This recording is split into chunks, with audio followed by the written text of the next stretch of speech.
Sea of Tranquility, Palliative Care and VR. By Professor Alexiei Dingli, University of Malta.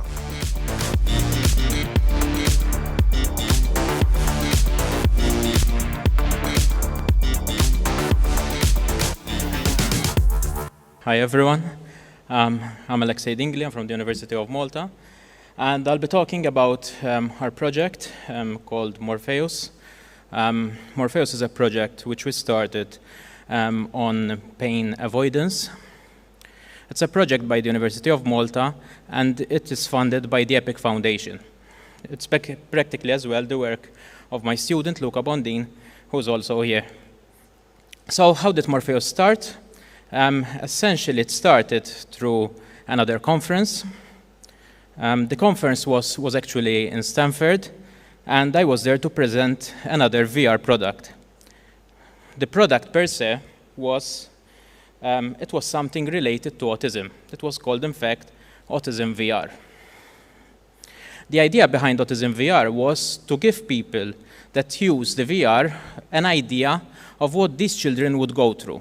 So it was practically a day in the life of an autistic child. While I was there presenting in Stanford, some of the speakers presented their system, which was used for pain avoidance or pain management.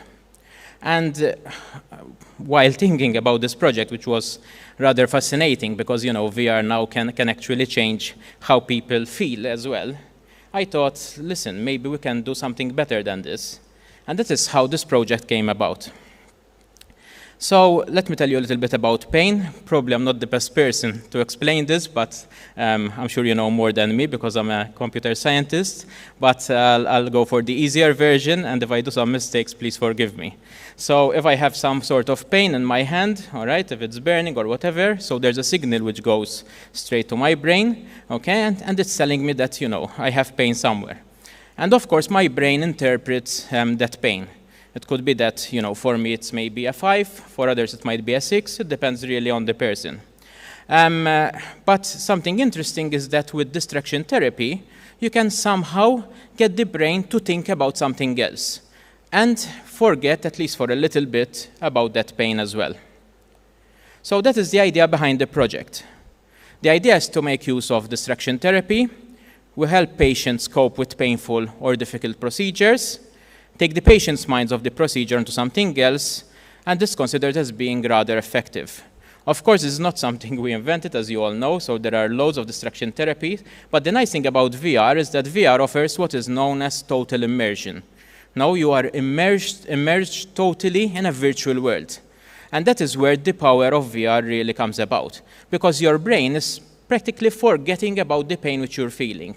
And it's focusing on something else, that thing which you are doing during your VR experience.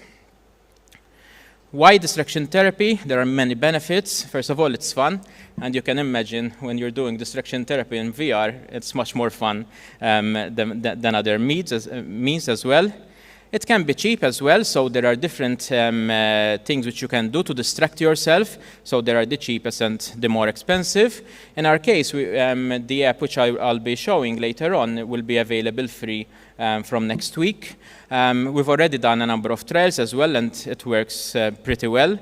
And even though you might tell me, listen, you're talking about VR, so you know you need the headset, the glasses, whatever, we tried to ensure that it is available on all, or at least on the cheapest VR devices. And by the cheapest, I mean just a mobile phone, which most people would probably have.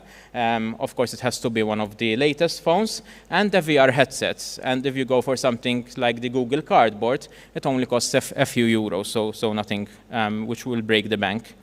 It is effective, so there are a number of studies about it. It is safe, and it has no side effects as well. It improves endurance, helps to build courage. There have been experiments, for example, with children who were afraid of the needle, and by using VR, they managed to go through that process. It's much easier for young patients. You know, we are finally talking the language of these youngsters, which reminds me back to the first talk of the user experience. And it also reduces the need for specialized medicine because, what's the alternative? Give them some pills, some medicine, something. Now, this is the game through which we were inspired. It was a game, it was called Snow World, and they had used it with burn patients, okay? So as you can see, there are loads of penguins, excuse me, and you have to fire at these penguins, all right? I can assure you that penguins don't get hurt in this game as well, but the idea is that, when you're a burn patient and you have parts of your body which needs treatment, all right, they start burning. So that is why they went for a domain which is an eyes domain, where your brain thinks that it's something cold. And of course, the shooting of the patient, of the penguin, sorry, it's not because we have anything against penguins, but because, of course, you need the person to be immersed in the game, that his brain is thinking of doing something.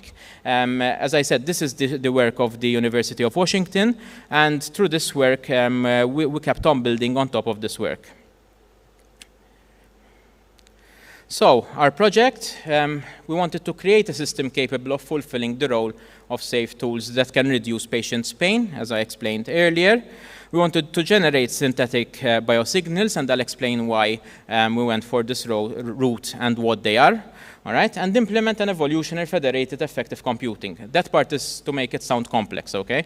But jokes apart, those are the technologies which we used. Evolution means that it's based on evolutionary algorithms. They were inspired by evolution, and we use them to speed up what we're doing, because, as I'll explain in a few slides, that was one of the challenges as well. Federated learning is because we need to collect data from different people, and we are very much concerned about the privacy of their data. So with federated learning, we can send our AI algorithm to learn from those people without actually getting their data.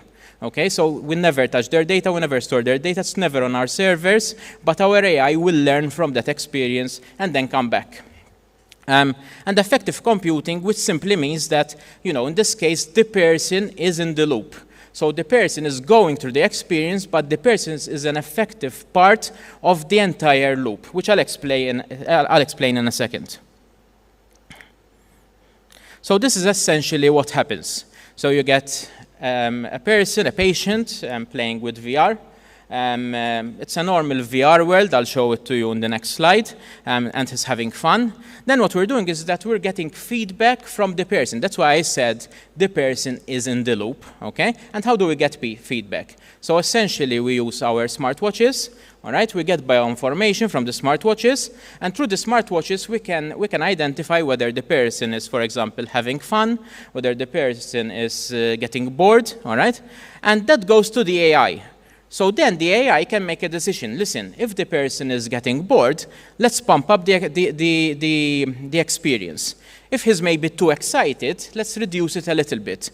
And by doing so, we are keeping the person that's going through the experience in what we normally call flow. Flow is that part of a process whereby you're doing something, you're enjoying that thing, and when I say I'm going to play for 5 minutes, and in the end it lasts 2 hours, okay? That's the flow, when you're having so much fun that you lose cognition of time. Okay, and that is being handled by the AI in our case. So that is why we have a closed loop, getting the feedback from the person, going to the AI adjusting the experience in real time while the person is playing and repeating. This is the game which essentially �W𝐞𝐝 created together with colleagues of ours from the Department of Digital Arts as well. They did some graphics. We went for a game which is, relaxing, but it has to be engaging in the same time. So we went for this island kind of game. It's a rail game, so you are seated on a rail, and you can look around because it's VR. You find loads of cute animals, so the sheep, the dolphins, so on and so forth. All right, and this is the initial part of the game. So in this initial part, the AI is still trying to learn and understand what the person is feeling, okay? And this, unfortunately, takes a few seconds for the AI to do so. Once it manages to understand the feeling of that person, then the actual interactive part of the game kicks in. So the part which is, let's say, the more exciting part. And the more exciting part is important because, of course, you know, it's the most engaging part.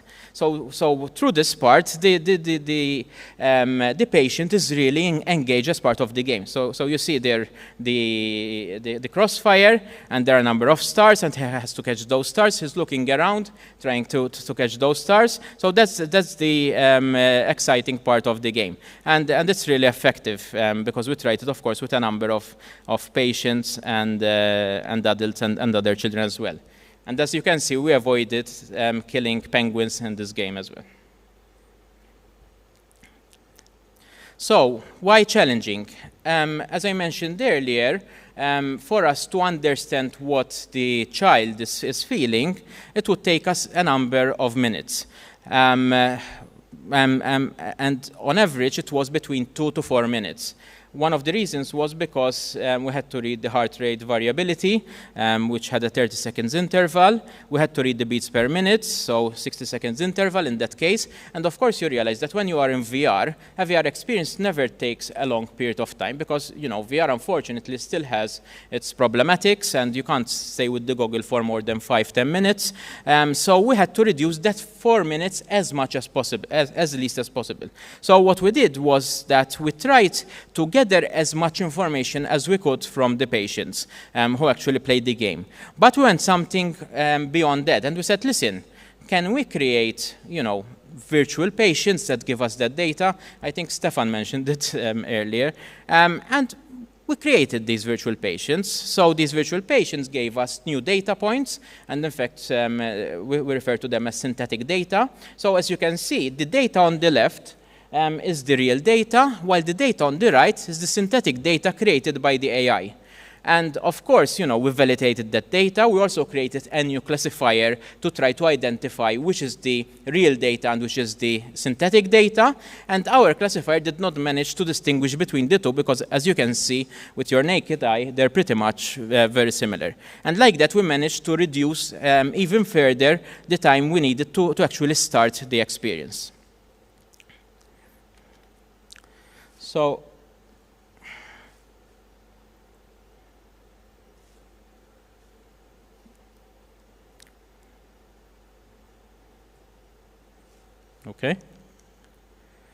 okay, so in the slide, which you're not seeing, I'll be talking about the evaluation. So how did we evaluate the system?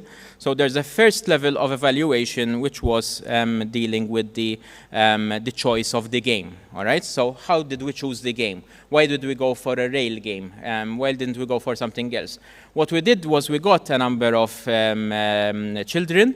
We took them to one of our labs at university. We stuck EEGs on their head, and we did a number of evaluation with different games. And we saw which of those games stimulated them the most, okay? And that is how we chose that game. That's how we chose the colors we used, the themes we used, all right, through those series of experiments. The second was that we needed to check whether our system really helps to reduce the pain. So we got a number of adults. They all consented, of course, to this experiment. We got ice buckets, all right, and we measured how much time they spent with their hand in an ice bucket. Of course, there were 3 modalities. The first modality was without using virtual reality. So without nothing, you know, just your hand in the ice bucket, and we were counting, measuring the number of seconds. The second modality was using virtual reality, but not our system. So it was a system similar to the one developed by the University of Washington. And the third one was using our system. And we tried to measure how they did. We also repeated that experiment later on, but without the ice bucket, but using the blood pressure sensor. And we got, practically, we verified the results we had received in the first experiment as well. So, results, what are the results? Well, the University of Washington, surprisingly, managed to reduce the pain which the patients felt by 50%, which was quite a very good result. And you know, it helped a lot of patients. But as I told you before, I believe that we could do better. And we actually did better. In our case, we managed to reduce the pain they felt by 80%. And the results we obtained were very good.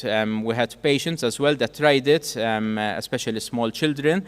And, you know, in the end, I think one of the most satisfying part of this research is when you see these children, some of which have to go through very painful treatments every day, and they use it and they tell you that, you know, it's much better for them rather than having to go through pain or to take medications or whatever. So, okay, that was my presentation. What's in store? Of course, we'll try to make it even better if possible and make it available for everyone. Because in the end, you know, as I said, I think the satisfaction in our work is when you manage to get these technologies to the people. Thank you.